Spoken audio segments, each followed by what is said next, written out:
estar contigo. No hay otro lugar que me llene.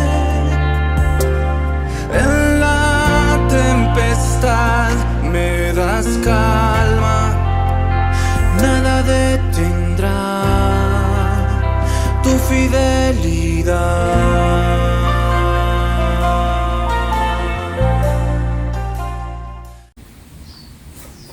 Muy buenos días, amados hermanos. Dios bendiga la vida de cada uno de ustedes. El día de hoy continuamos con nuestro devocional de tiempo con Dios. El título del devocional el día de hoy es Una vida de santidad. Continuamos leyendo el Evangelio de Marcos. Hoy tenemos el capítulo 7, los versos del 14 al 23. Vamos a orar para poder encomendar este tiempo en las manos de Dios.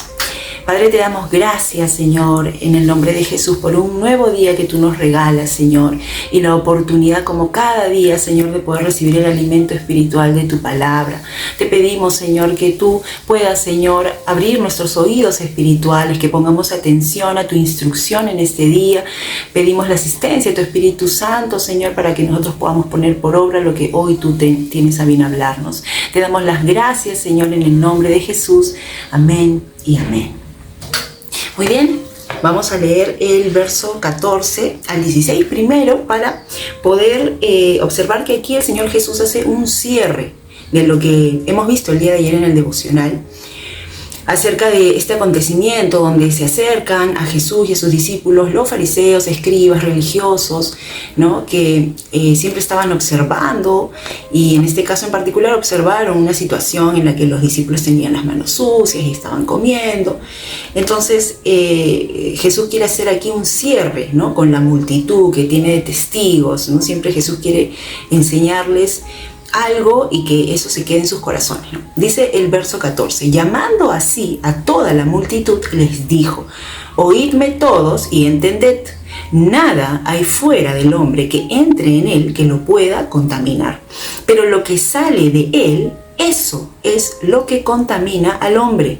Si alguno tiene oídos para oír, oiga.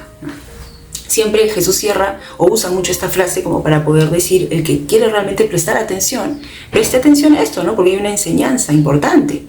Y es que Jesús quería mostrarle, ¿no? A las personas y a sus discípulos también que no se trataba de algo que ingrese al hombre, como en este caso un alimento, ¿no? El hecho de estar con las manos sucias, lo que va a contaminar su interior, su corazón, su esencia, su ser delante de Dios, lo que va a hacer que Dios lo mire como algo impuro o lo rechace, ¿no? Como es lo que los fariseos querían dar a notar, sino lo que sale del hombre, lo que está más bien adentro del hombre y lo que brota de él, eso es lo que contamina al hombre, ¿no? Y eso es algo que Jesús, digamos, les deja, ¿no? Como para que la gente medite y se dé cuenta, ¿no? Ahora, nosotros, por conocimiento de la palabra de Dios, sabemos que el Señor había enviado a su pueblo, ¿no? Desde el Antiguo Testamento, desde Moisés, una serie de leyes muy rigurosas, muy específicas, con respecto a lo que su pueblo debía hacer, ¿no? En cuestiones a celebración de fiestas, a cómo debían presentar sus sacrificios, sus holocaustos, cómo debían ser sus ofrendas, cómo debía ser su trato entre ellos, cómo debían ellos purificarse, cómo debían presentarse delante de Dios. Y así una serie de reglas que se venían cumpliendo de generación en generación. Y los fariseos y religiosos del tiempo de Jesús, ¿no? Ellos se habían vuelto hombres no solo muy estrictos en observar estas cosas, ¿no? Sino aún habían añadido muchas otras reglas, ¿no? En lo natural, en lo humano, que ya ellos observaban, enseñaban a sus discípulos, a sus seguidores, ¿no? Pero solamente era eso, cuestiones externas, cuestiones, ¿no? Superficiales, ¿no? Que para ellos, de no hacerlas, eran mal vistas delante de Dios, como el hecho de tener las manos sucias, ¿no? Para ellos era un acto de impureza que Dios rechazaba, ¿no? El juntarse con gente, por ejemplo, que no era judía como ellos, ¿no? Por ejemplo, Jesús era mucho observado por eso, cuando andaba con pecadores, comía con gente, ¿no? Que para ellos era gente común o gente que de alguna manera los hacía a ellos impuros delante de Dios, como que mal vistos, ¿no? Entonces siempre los fariseos mostrando esa forma, ¿no? de las cosas externas, pero no se fijaban en lo más importante que era para Dios, que era el corazón. Eso era lo más importante, ¿no? Y sabemos que Dios envió estas leyes desde el Antiguo Testamento con un propósito, ¿no? Dios había establecido a través de ellas principios, ¿no? O verdades espirituales eternas, ¿no? A través de ellas, por ejemplo, Dios lo que quería enseñar al hombre era principios como la santidad, ¿no? El temor a Dios, principios como el amor, ¿no? Principios como la obediencia, ¿no? Y así, muchos principios, la adoración, ¿no? Pero eran cuestiones que Dios quería tratar en el corazón de los hombres, ¿no? Para que se acercaran a Dios, para que reconocieran su necesidad de Dios, y todo lo que hicieran, lo hicieran motivados por ese amor, por esa reverencia a Dios. Pero ya los fariseos en este tiempo completamente eran insensibles, ¿no? Su corazón se había endurecido tanto que ni siquiera habían podido ver en Jesús la presencia de Dios. Entonces ellos se fijaban solo en cuestiones externas, ¿no? Pero su moral estaba completamente corrompida, lo que estaba dentro estaba completamente mal, ¿no? Por ejemplo, Jesús siempre les dijo a ellos que eran hipócritas, ¿no? Que ellos siempre estaban observando en detalle cuestiones externas, pero no se observaban sus corazones. Recuerdo mucho el pasaje donde ellos le traen a Jesús una mujer adúltera con el fin de apedrearla, ¿no? Pero ninguno de ellos la apedreó, ¿no? Jesús le dijo: el que esté libre de pecado, tire la primera piedra. Y ninguno lo hizo, ¿no? Probablemente también porque muchos de ellos quizás también hasta habían pecado con ella, ¿no? Y la conocían. Entonces eran hipócritas, tenían una doble moral, una apariencia externa, digamos, de piedad, pero por dentro estaban mal, ¿no? Y eso es algo que nosotros también debemos observar, ¿no? Porque no solamente se trata de ver en la palabra de Dios que esto va dirigido a un sector de personas como eran los fariseos y religiosos en ese tiempo, ¿no? Hoy en día también hay muchos religiosos, no solamente aquellos que tienen, digamos, una religión, sino aquellos que aún se vuelven, digamos, religiosos por ciertas formas y posturas y conductas que creen que por eso ya van a ser más agradables delante de Dios, cuando en realidad Dios lo que quiere es nuestro corazón. Y que todo lo que se refleje externamente, todas las cosas que hagamos, ¿no? Digamos, por fuera, y que se ven, que son vistas por los hombres, sean reflejo de lo que hay en nuestro corazón, ¿no? Reflejo de ese amor a Dios y de ese amor al prójimo, ¿no? Bueno, vamos a leer ahora el versículo 17. Dice: cuando se alejó de la multitud Jesús y entró en casa, le preguntaron sus discípulos sobre la parábola, ¿no? Sobre lo que hace un instante había él mencionado. Él les dijo: ¿también vosotros estáis así sin entendimiento? ¿No entendéis que nada de fuera que entra en el hombre lo puede contaminar? ¿No? Hablando de, en este caso, un alimento, o la forma como ingresa un alimento, porque no entra en su corazón, ¿no? Sino en el vientre y sale a la letrina, ¿no? Es algo crudo, pero es real lo que está diciendo aquí Jesús. Y Marcos termina diciendo: esto decía, declarando limpios todos los alimentos, ¿no? Es como que entra en razón aquí Marcos, que escribe esta porción, y dice: wow, acá Jesús entonces está declarando limpios todos los alimentos, ¿no? Sabemos que los discípulos vienen de un contexto también judío, muchos de ellos también habían sido formados en base a que hay alimentos impuros, ¿no? Que no hay que comer, que hay formas, ¿no? Como comer. Entonces como que cayeron en una contradicción también ellos, ¿no? Y no entendieron lo que Jesús estaba mencionando, pero Jesús también les llama la atención, no esperaban más de ellos, porque ellos andaban con Jesús, estaban viendo las maravillas de Jesús, ¿no? Entonces creía que también ellos deberían haber estado más sensibles a lo que estaba Jesús enseñando profundamente aquí, ¿no?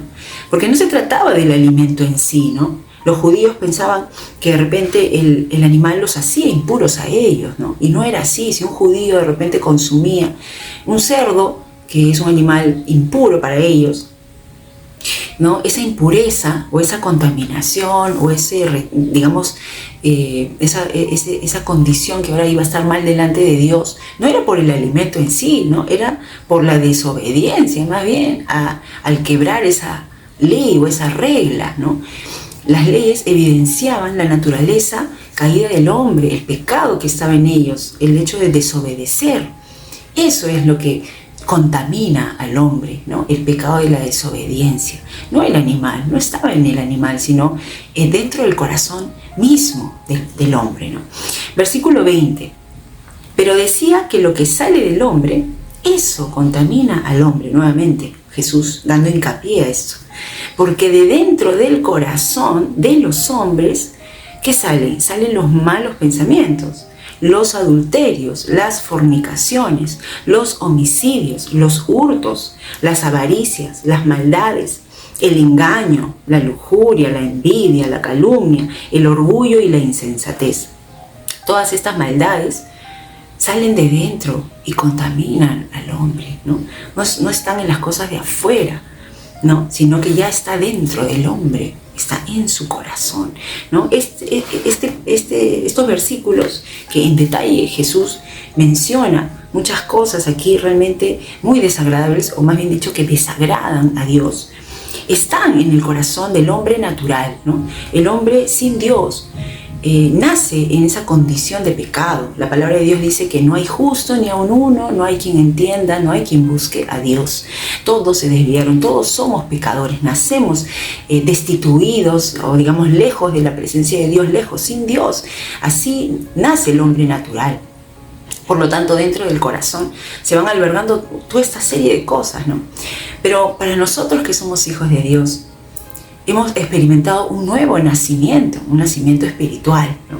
La palabra de Dios dice que Jesús murió en la cruz por nuestros pecados y nosotros hemos recibido ese regalo gratuitamente por medio de la fe. Hemos hecho a Jesús nuestro Salvador personal, el Señor de nuestras vidas, y por ende hemos recibido un nuevo nacimiento, hemos recibido el Espíritu Santo y la vida de Él mismo dentro de nosotros. Entonces, realmente, para nosotros, ¿qué significa todo esto? Que nosotros no debemos tener una vida así, no debemos reflejar esto que brota del corazón del hombre y contamina verdaderamente al hombre. Pero entonces, ¿cómo nosotros como hijos de Dios hacemos para que esto no ver esto en nuestra vida, ¿no? La palabra de Dios también nos enseña que debemos hacer morir lo terrenal en nosotros, ¿no? Debemos tener crucificada la carne con sus pasiones y deseos, ¿no? Porque si bien es cierto, nosotros todavía estamos en este cuerpo natural, ¿no?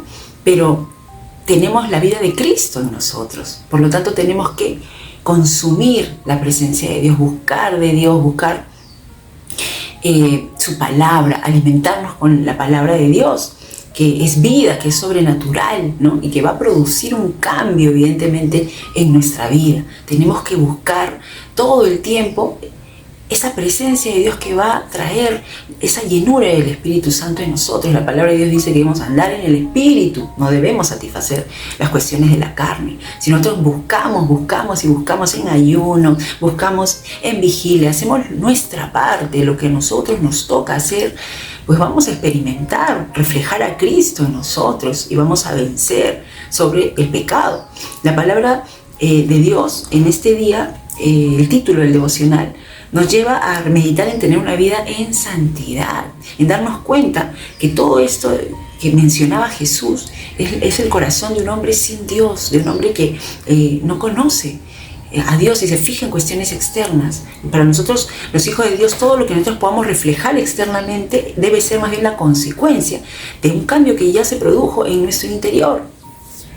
Pero si nosotros consumimos diariamente, no la presencia de Dios, no su palabra, sino más consumimos las cosas del mundo, digamos lo que el mundo consume hoy en día, ¿no? La violencia, ¿no? A través de lo que ven nuestros ojos o puede ingresar por nuestros oídos, chismoserías, groserías, ¿no? Banalidades, sensualidad y un montón de cosas, las cosas de este mundo. Obviamente eso va a avivar nuestra carne, eso no va a avivar nuestro espíritu, ¿no? Y más bien nos vamos a encontrar lamentablemente en muchas de estas prácticas de pecado.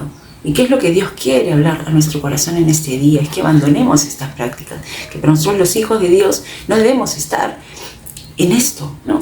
Y si nosotros logramos identificar alguna de estas cosas, por más sutiles que sean, en conducta, en pensamientos, en sentimientos, debemos arrepentirnos delante de Dios, pedirle perdón sinceramente y abandonar esas prácticas, porque ese es el arrepentimiento sincero. El arrepentimiento no solamente es sentirme mal, ¿no? Por un pecado o algo que yo estoy viendo que no está honrando a Dios, ¿no? Sino es abandonarlo inmediatamente, es pedirle perdón a Dios y voy en dirección opuesta, abandono esa práctica. Esa es la forma de mostrarle a Dios un verdadero arrepentimiento y comenzar a buscar más de Dios, de su palabra, todos los días, todo el tiempo, y entonces va a venir ese cambio sobrenatural por medio de su Espíritu Santo en nosotros. Jesús siempre confrontaba a las personas, aún a sus discípulos mismos, con la verdad de Dios y buscaba que esa verdad sea como un espejo, ¿no? En el cual ellos se pudiesen ver, ¿no? Así como nos vemos diariamente. Así poder observar y poder decir, wow, aquí esto no está bien, no, esto no se está reflejando correctamente. Tengo que fijarme en esto y ponerme a cuentas con Dios, ¿no? Entonces eso es lo que debemos hacer, amados hermanos. Permitirle a Dios ingresar cada vez más a nuestra vida, que nos incomode, porque su palabra está para eso, para incomodarnos también, para hacernos ver lo que no está bien delante de Él, pero también nos anima, ¿no? Nos anima que debemos buscar más de Él, que Él siempre va a estar con nosotros y que los planes que Él tiene para nosotros son los mejores. Tener su vida y reflejarlo es lo mejor. Así que vamos a orar para que el Señor pueda hacer de su palabra obra también en nuestra vida. Te damos gracias, amado Dios, por tu palabra en este día, por las enseñanzas de nuestro Señor Jesús. Él siempre ponía tanta atención porque quería que realmente sus discípulos y hoy nosotros que también somos sus discípulos podamos entender el corazón de Dios, la verdad de Dios para nuestras vidas, lo que es mejor para nosotros, lo que realmente nos conviene, es tener una vida en santidad, es experimentar esa vida abundante que tú ganaste en esa cruz, Señor Jesús, por nosotros, y queremos experimentarla, queremos abandonar todo pecado. Te pedimos perdón, Señor, si hay algunos aspectos de nuestra vida que no están andando correctamente. Te pedimos que todo lo oculto salga siempre a la luz delante de ti. Nos arrepentimos, límpianos, Señor. Llénanos de ti, ayúdanos a buscar más de ti, a buscar más de tu palabra, abandonar todo aquello que no te agrada, Señor, y poder así experimentar tu vida en nosotros y poder servirte como tú realmente te mereces. Te damos toda la gloria, Señor, y te damos gracias en el nombre de Jesús. Amén. Muchas gracias, amados hermanos. Será hasta una próxima oportunidad. Que Dios los bendiga mucho. Estar contigo